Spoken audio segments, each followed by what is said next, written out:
할렐루야. 나사렛 아침 묵상을 담당하는 시카고 나사렛교회 양정성 목사입니다. 11월 첫째 주 목요일 아침입니다. 오늘 말씀을 통해서 여러분 큰 은혜가 있기를 간절히 소망합니다. 오늘 우리에게 주시는 말씀은 창세기 42장 26절로 38절 말씀입니다. 다 같이 하나님 말씀 듣습니다. 들이 곡식을 나귀에 싣고 그곳을 떠났더니 한 사람이 여관에서 나귀에게 먹이를 주려고 자루를 풀고 본즉 그 돈이 자루 아귀에 있는지라.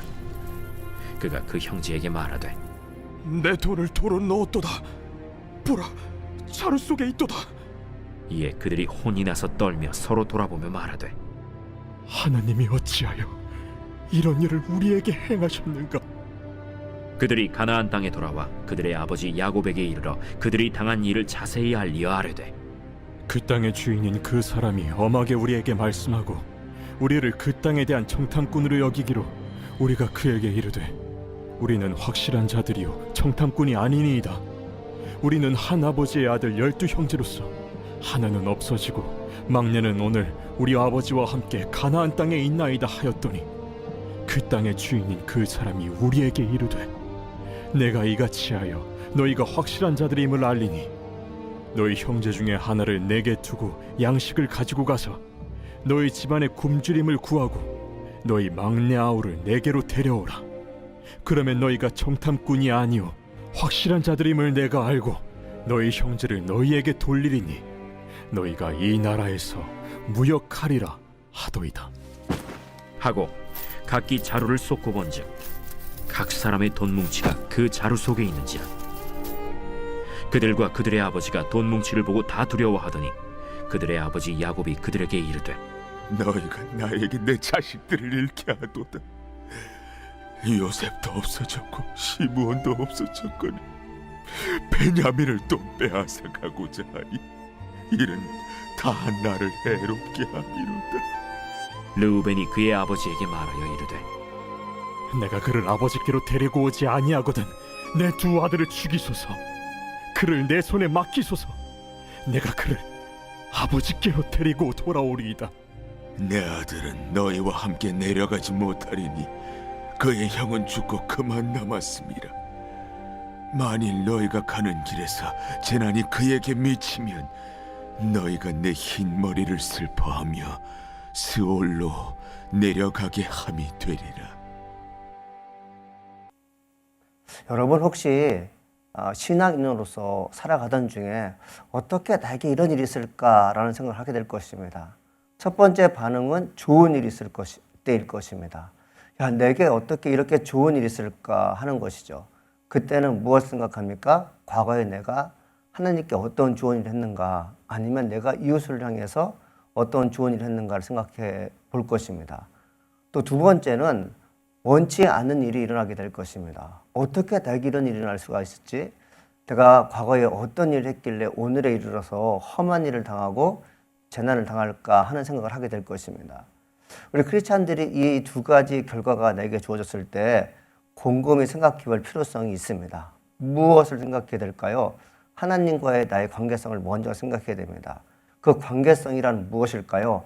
하나님께서 나에게 말씀하신 것이 무엇인지 귀담아 들어야 됩니다. 또 이웃을 통해서 하나님 주신 말씀도 들어야 됩니다. 모든 문제의 근원이 하나님과 나와의 관계에 있다고 믿는 사람들은 험한 일을 당할 때, 위험한 일을 당할 때 차분하게 사태를 관망합니다. 그러나 하나님을 모르는 사람들은 어려운 일을 당할 때 재수가 없다, 운이 없다 등등의 말로 험악한 말을 하여 나는 잘못이 없고 내게 주어진 모든 문제는 이웃을 통해서 주어지는 잘못이라는 궤변을 들어놓게 됩니다. 오늘 야곱은 어떤 사람일까요? 야곱은 두 가지 다 경험하고 있습니다. 어떻게 나에게 이런 일을 경험할 수 있을까?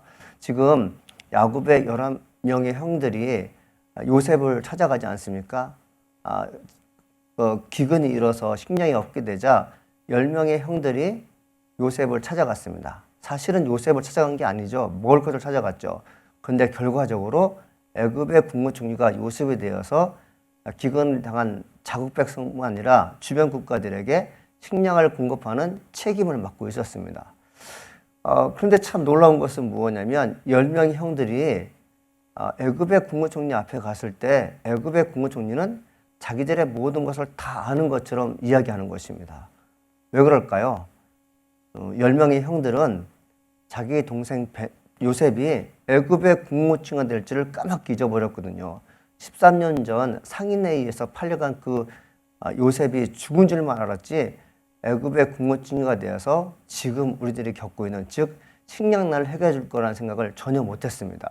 근데 지금 요셉의 형들이 그런 일을 당하고 있는 것이죠. 자, 형들에게 요셉을 말합니다. 당신들이 지금 야곱이 있는 집에 가서 베냐민을 데리고 오라. 베냐민을 데리고 오지 않으면 지금 너희 형제 중에 시몬이 불모로 잡혀 있게 될 것인데 그 시몬이 죽임을 면치 못할 것이다. 이 얘기를 하게 되죠. 이 말을 듣고 9명 형들이 가나안 땅에 있는 야곱의 집에 가게 됩니다. 이 가나안 땅에서 애굽의 거리, 애굽에서 가나안 거리는 640km입니다. 걸어서 2달 정도를 걷는 거리인데 이 형들이 얼마나 초조했겠습니까? 야, 가다가 어떤 봉변을 당하지 않을까, 아버지에게 어떤 말을 할까 등등의 고민을 한 결과 2달 만에 아버지를 만나서 그 모든 일을 하게 됩니다. 이제 가는 도중에 뭘 발견하게 되면 26절, 28절에 보게 되면 곡식 자루에 곡식만 있는 게 아니었어요. 돈도 들어 있었습니다. 그러니까 성경 표현에 의하면 이들이 돈과 곡식이 동시에 들어있는 걸 보고 혼쭐이 났다고 되어 있어요. 이 혼쭐이 났다는 것은 무엇입니까? 정신을 잃는 것입니다. 왜 정신을 잃을까요? 미래가 암담하기 때문에 그렇습니다. 어떤 미래가 암담할까요? 지금 우리가 범죄한 것 때문에 애굽의 국립총리의 노예를 받게 되면 집안에게 별로 좋지 않은 일이 있기 때문에 그렇습니다. 이런 마음을 가지고 이제 아버지께를 갔을 때 아버지가 크게 당황하게 됩니다. 자, 야곱이 지금 어떤 상황이라고요? 예상치 못한 일을 당하고 있어요. 시몬은 벌모로 잡혀 있고 또 베냐민까지 데리고 올라가잖아요. 13년 전에 형제들에 의해서 자기 아들들에 의해서 요셉을 잃었는데 베냐민까지 잃을 것이 되게 마음이 아팠던 거죠. 예상치 못한 일을 당하고 있지만 여러분 여기서 중요한 게 있지 않습니까? 무엇일까요? 야곱은 지금 하나님의 섭리에 의해서 야곱의 가족 전체가 기근에서 벗어날 수 있는 기회를 맞이한 것입니다. 누가 그 일을 하게 되죠? 요셉이 그 일을 감당하게 됩니다. 요셉이 그 일을 감당하는데 이건 누구의 계획이죠? 하나님의 프로비던스입니다. 하나님의 섭리이죠. 하나님의 계획이죠. 우리들이 세우는 계획과 하나님의 계획은 좀 다릅니다. 하나님은 우주를 섭리하시는 분이에요. 즉 뭐냐면 우주에 있는 모든 일을 계획하시는 분이죠. 우리는 이웃 간의 계획이나 나라 경제를 위해서 혹은 교회 크고 작은 일을 계획할 수 있지만 사람의 생명을 주관하는 일을 못하게 됩니다. 그런데 하나님께서는 지금 뭘 하고 있는 거죠? 요셉을 통해서 야곱의 가정을 먹여 살릴 뿐만 아니라 애굽 나라 그리고 주변 국가에 있는 모든 사람의 배고픔을 지금 누가 해결해 주고 있습니까? 요셉이 해결하고 있는 거죠. 야곱이 지금 9명의 아들로부터 험한 꼴을 당했고 애굽의 궁중에 말을 듣지 않으면 우리가 죽게 되었습니다라는 말을 하게 됐을 때 야곱은 어떤 생각을 해야 될까요? 혹시 13년 전에 죽은 그 아들이 내 아들이 아닌가? 볕단 10개가 자기에게 절하고 하늘의 별과 달들이 나에게 절했던 그 사건을 요셉은 아버지에게도 얘기해주고 형들에게 해주는데 정말 13년 전에 우리가 너희를 섬기겠느냐? 너희는 왕이 되고 내가 종이 되겠느냐? 그 말씀이 떠올랐다면 야곱은 어떤 생각을 할까요? 좀 엉뚱한 생각을 하겠지만 혹시 우리를 잘 알고 있는 그 애굽의 국무총리가 나와 혈연 관계가 아닌가? 혹시 베냐민이 아닐까? 이 생각을 해야지 않겠습니까?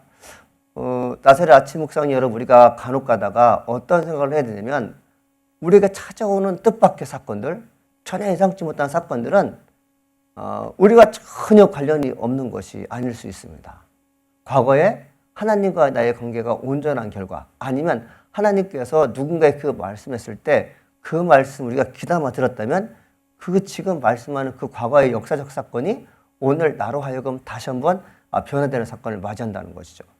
사랑하는 여러분 오늘 그 나사렛 아침 묵상의 제목이 하나님의 섭리를 모르는 야곱의 두려움이라고 되어 있어요. 당연하죠. 하나님의 섭리를 모르면 두려워할 수밖에 없습니다. 그러나 하나님의 섭리를 알게 되면 두려워하지 않습니다. 평안한 거죠.